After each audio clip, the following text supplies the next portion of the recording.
Hola, no te quiero hacer perder mucho el tiempo, así que voy directa al grano. Si quieres escuchar el audiolibro completo, echa un vistazo al enlace en la descripción. Podrás disfrutar de una prueba totalmente gratuita que te dará acceso a un amplio catálogo de audiolibros. Pero espera, que hay más. Por si todavía tienes dudas, a continuación te dejo con un pequeño fragmento del audiolibro. Disfrútalo. Trabajó en el funcionariado asignado al Ministerio de Asuntos Exteriores y no obtuvo la ciudadanía británica hasta 2 años antes de mi nacimiento. Era oriundo de la India y mi abuelo trabajaba en los ferrocarriles, pero falleció cuando mi padre era muy joven y por ello se crió en orfanatos del país. Mi abuelo era inglés, pero la abuela era india. Mi padre estudió con ahínco en la escuela, obtuvo varias becas y se enroló en el ejército indio durante la Segunda Guerra Mundial. Cuando el conflicto tocó a su fin, vino a Londres, aprobó las oposiciones a la administración pública, conoció a mi madre, entró en el Ministerio de Asuntos Exteriores y fue destinado a Ankara, motivo por el cual nací en Turquía. Después de la estancia en Turquía, nos trasladamos a Ciudad de México un par de años y asistí a una guardería en la que no se hablaba inglés, y por eso sé hablar un poco de español, aunque solo en presente. Es una especie de español rudimentario que jamás he sido capaz de mejorar. Después de México, nos destinaron a Bonn, en lo que era la Alemania Occidental, antes de que me enviaran a un internado en Inglaterra. En aquella época el internado era muy militarista. Había uniformes para los chicos y castigos por no llevar gorra, y por ese tipo de cosas era de lo peor. Me escapé con otro niño cuando tenía 9 años y recorrimos unos 8 kilómetros hasta que mandaron a un profesor a buscarnos y dio con nosotros. Recuerdo que me condujeron de vuelta al colegio y el subdirector salió y nos gritó como un energúmeno por no llevar las gorras. En aquel momento pensé, idiota, ¿de verdad piensas que íbamos a huir con las gorras puestas? No me lo podía creer. La escuela solo te permitía ir a casa una vez cada 12 meses, aunque un año antes de terminar mis estudios ya autorizaba 2 visitas. En ocasiones me daba la sensación de que allí había una competencia brutal. Mi hermano mayor también asistió a aquella escuela e iba un curso por delante. A mí me resultaba un tanto extraño, porque era un poco tímido, mi antítesis. Yo era un liante bocazas, siempre metido en problemas.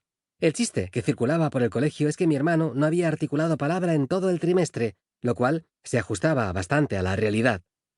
Allí había mucho acoso, y yo era uno de los principales matones. Era cuestión de intimidar o ser intimidado, y no había protección de nadie ni de nada.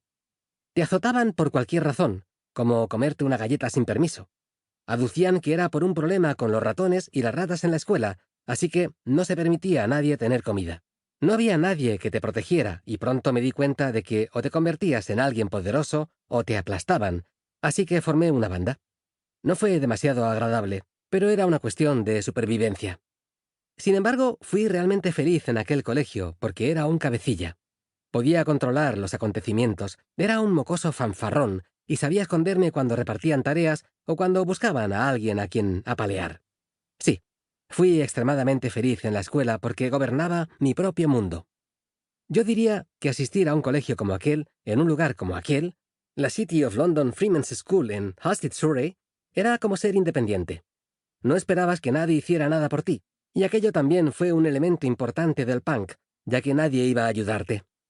Debido a mi educación, sentía que la autoridad era algo que había que evitar siempre que fuera posible. Si podías entrar, atacarla e irte de rositas, mi respuesta era «adelante, hazlo». Cuestionar a la autoridad ocupaba un puesto de honor entre mis prioridades. Desde una edad bien temprana, advertí que la autoridad era un sistema de control que no entrañaba ninguna sabiduría inherente y, por lo tanto, era algo improcedente. Había que eludirla. La relación con mi padre era terrible, porque yo era un estudiante nefasto, siempre el último de la clase. Empezó a aterrorizarme su compañía, ya que él había salido adelante sin ayuda de nadie, gracias a su inteligencia. ¿Te imaginas ser huérfano en la India de los años 20? Salió de la miseria hincando los codos y obteniendo becas para asistir a la universidad y concedía gran valor a los estudios. En cierto sentido, era más inglés que los ingleses y me horrorizaba estar frente a él, aunque fuese solo una vez al año, porque mis calificaciones eran terribles, las peores que te puedas imaginar, e incluso más. Se ponía furioso cuando las veía. Si me hubiesen brindado la posibilidad, no habría ido a casa por vacaciones y a menudo pensaba en poner pies en polvorosa cuando llegaba la hora de marcharse.